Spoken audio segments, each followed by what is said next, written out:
Here in this segment with Cyndi Pauwels, who's running for Greene County Clerk of Courts in Ohio. Hi, Cyndi. Hi, everyone.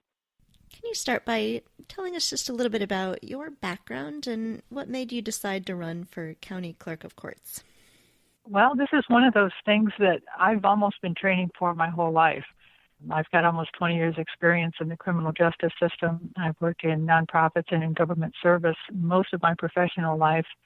And this position takes all of that experience and puts it in one office where I can serve the community and hopefully make a positive difference in Greene County. So what are those kinds of positions that you've had in criminal justice? I've been a police and fire dispatcher for many years, including when my husband was stationed at F.E. Warren Air Force Base in Cheyenne, which is a whole different world from Ohio. I worked in a very early 911 center in Laramie County, Wyoming.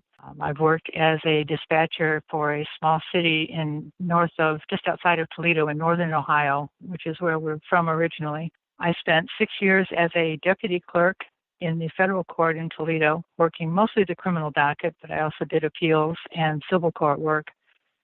And most recently, my court experience was as a juvenile court liaison, working with social services in the schools to help children in trouble get the services they need right away to get their lives back on track before situations became chronic.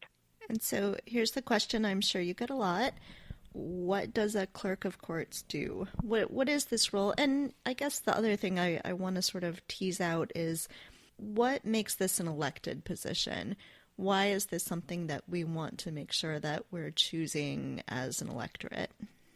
I'm going to answer those two questions in reverse if I can, because the second one is really a good question. Why on earth is this an elected position? And I have no idea, and I really don't think it should be. Of all positions in the local government, the court should be nonpartisan, which means it should not be an elected position. But it is, so we're stuck with it. And the clerk of courts in Greene County, I can't answer for other communities because everyone's a little different.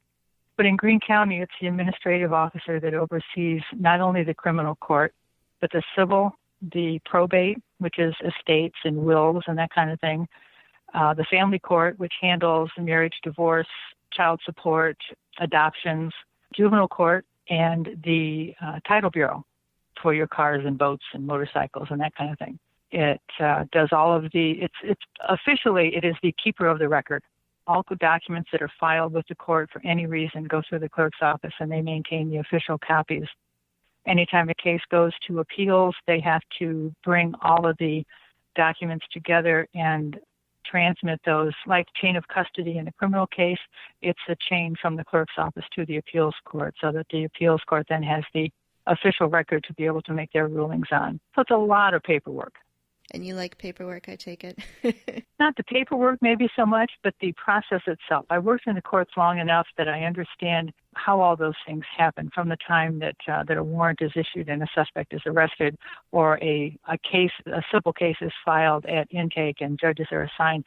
There are certain steps that have to be followed. There are legal proceedings that have to happen within a certain time frame. In a criminal case, there's a speedy trial clock that has to be maintained. There are notices that have to be sent for hearings and for rulings on from the judge's office on court matters. All of those have to happen in a certain time frame. And I'm a detail-oriented person as much as the paperwork. The paperwork is just the record of all of those details. And that's something that I'm very familiar with, and I've done so much work in over the years. And I like seeing all the pieces come together and make things happen in the right order.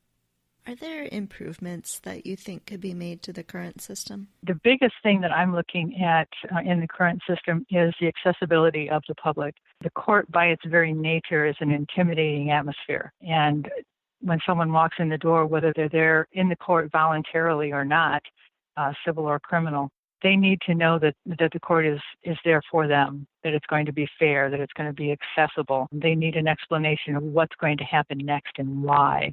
And I don't know that happens very often. I've talked to a paralegal who works in the county, and she said that the lawyers that she works with have learned that if they call the clerk's office to get information on how something is to be handled, If they don't like the answer, they can call back the next day and they're going to get a different answer. And that's not a good thing. There needs to be accessibility and accountability, and things have to be handled properly all the time for everyone. And that's something I hope to focus on.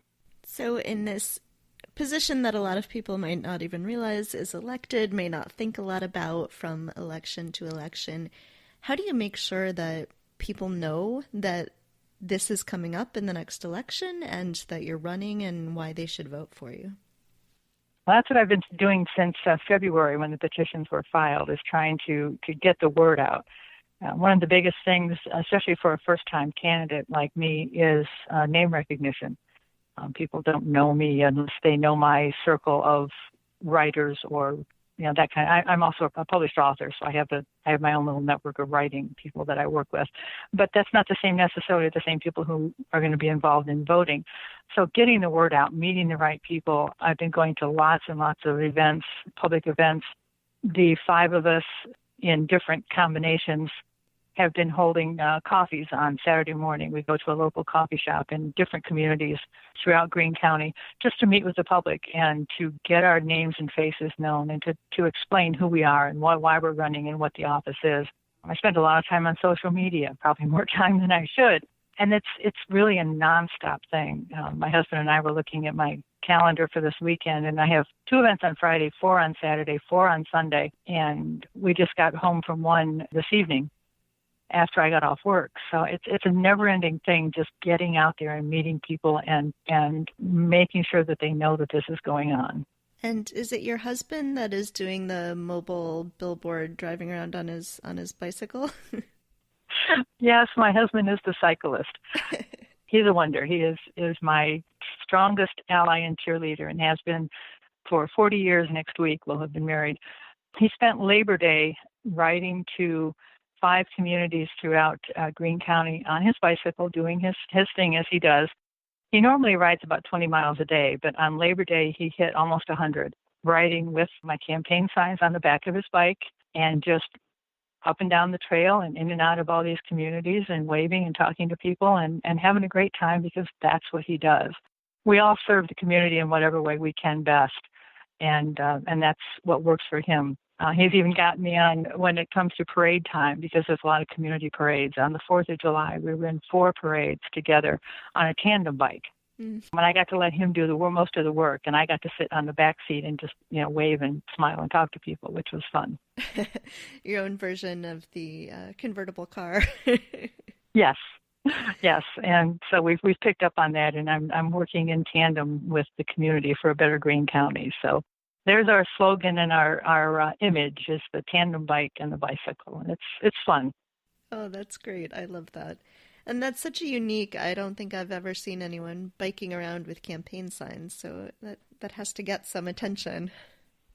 We're hoping so. Then that's the thing. Like I said, getting the name out and name recognition, even if it's something as out of the ordinary as a bicycle, if it's going to stick in people's minds. We've met people in the store or at other events, and they say, "Oh, you're the ones who were on the bike." So it's having an impact, which is cool. Yeah, that's fantastic. Are there other things that you would like to make sure that we talk about?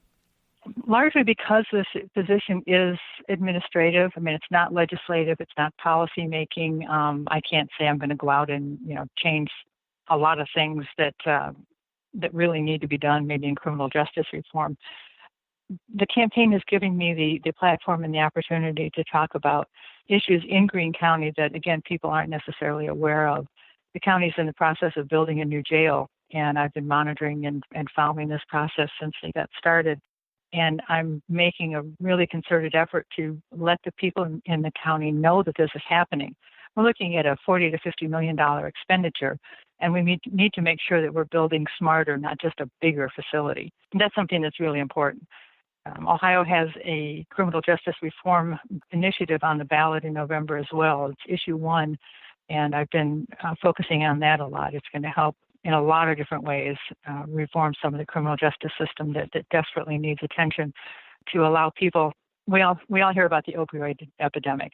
Unfortunately, Southwest Ohio has been hit particularly hard with that, And this is something that will make sure that funds are more directed towards getting people treatment and assistance rather than just locking people up who need assistance with an addiction issue. Because it affects not only the user, but the families as well. And then we as taxpayers are picking up the bill for so much of that.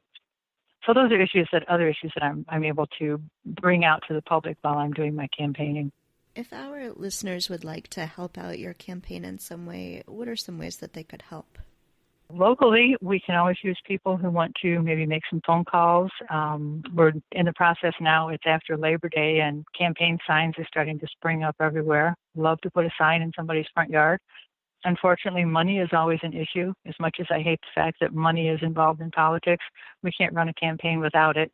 Our campaign is strictly grassroots. It's all individuals, with $5 here and $10 there, and to pay for the signs, to pay for direct mailings, to pay for the social media boost that we put out. It unfortunately it all costs money. So that's always an effort that we have to put out there to ask for money, and that's one of the hardest things for me to do. But I'm very frugal. I promise you, I'm very frugal with your money. One would think that's a good thing for someone who's running for an administrative position. I'd like to think that my court administrators would be frugal as well. That's terrific. And we will put a link to your website and your social media up on our website as well so that people can find that. Wonderful. I look forward to hearing from people. Thanks. All right. Well, thank you so much for talking with me. I definitely learned something I don't know still a whole lot about the way courts work. And it's so fascinating to see different places, how different positions are elected or not, and what people need to do. And so I am so thrilled that you're running. It sounds like you have terrific experience and could really help out this court system. I appreciate your saying that, and I hope that the voters feel the same way. Thank you so much for your time. Thanks for listening to Two Broads Talking Politics. Our theme song is called Are You Listening? Off of the album Elephant Shaped Trees by the band Immunuri, and we're using it with permission of the band. Our logo and other original artwork is by Matthew Wethlin and was created for use by this podcast.